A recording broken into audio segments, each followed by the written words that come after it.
Alright, the wing is painted and I've done the touch up on it, so it should look pretty clean all the way around. Pardon the shadow of the camera.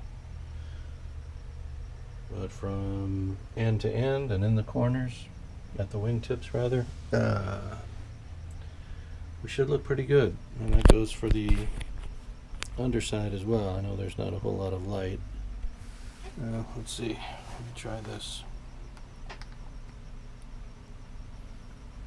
There we go. So on underside as well, we've got pretty clean corners, and I don't know if I can get light back there. Right? So that looks, that looks okay to me. So tomorrow I will be putting on the registration on the wings. These big red numbers and letters. Aircraft registration numbers for this airplane. Alright, those are going to go onto the wings. And on the underside of the wing opposite the registration will go this large Gilmore decal. And that'll take care of everything except the cowling and the sides of the fuselage where the Gilmore lettering goes on the side, as I've mentioned 1,000 times. But hey, you know, the more I say it, the more truth there is, apparently. All right, so let's see. Registration, the Gilmore text on the wing, then the aileron demarcation lines. We have to mark the ailerons out, top and bottom of the wing. Then the clear coat, probably 3 coats of clear, 3 separate applications of clear, and then attachment to the airplane after the windscreen goes on. So I still have to fabricate the windscreen. All I have so far is the template, and that's not it, it's the other one, it's this one. So I've got the template for the windscreen, just have to make it out of acetate and paint it and then apply it to the airplane, and then we'll be at pretty much to completion at that point, pretty much finished with the project. I want to do let everybody see the wing. It turned out really good. I think the masking went well, and the little touch-up I had to do went okay. And there's our there's the Gilmore Air Express kit by Dumas, decals by Cali Graphics. The total cost on the artwork on the graphics from Cali was $32, which is nothing for what the quality is. The decals are amazing.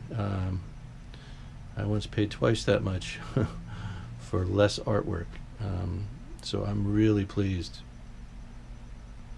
I'm really pleased with the decals, and with the kit. And I think the paint combination worked out. The racing white with the pure red.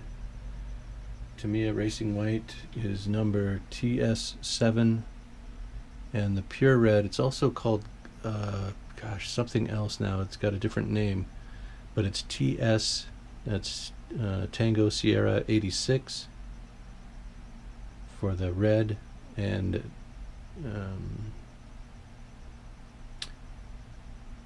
Tango Sierra 7 for racing white. TS7 racing white, and those 2 colors on this airplane are, and I would use the same colors if I were to do the Gilmore Racer, the Waddell Williams racing aircraft that carried the Gilmore same paint scheme essentially exactly, and I would probably, if I was going to build that kit, I would use the same colors on it, the same Tamiya colors.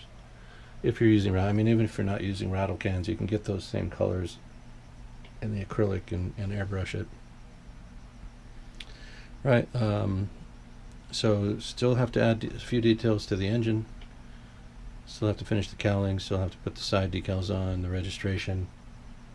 and the aileron demarcation lines. So still lots to do. I'll have to look again at my reference photos and see if there's any antenna, aerial, radio wire, things of that nature. I think there were 2 oil cooler intakes mounted onto the fuselage behind where the cowling slides up to. I think my cowling goes in about 1 inch. So behind that and up high on the fuselage there are 2 intakes. I'll have to see what it'll take to create those. And then, oh yeah, our aileron push rods, and then I have to finish connecting the fuel lines into the wing. The holes are drilled, the lines are installed to fuselage. I just have to, once the wing is installed, I just have to insert them into the holes I've drilled and run the plug caps up onto the bottom of the wing. Okay, lots of stuff, but another quick short video progress report on the Lockheed Air Express project. Thanks for watching.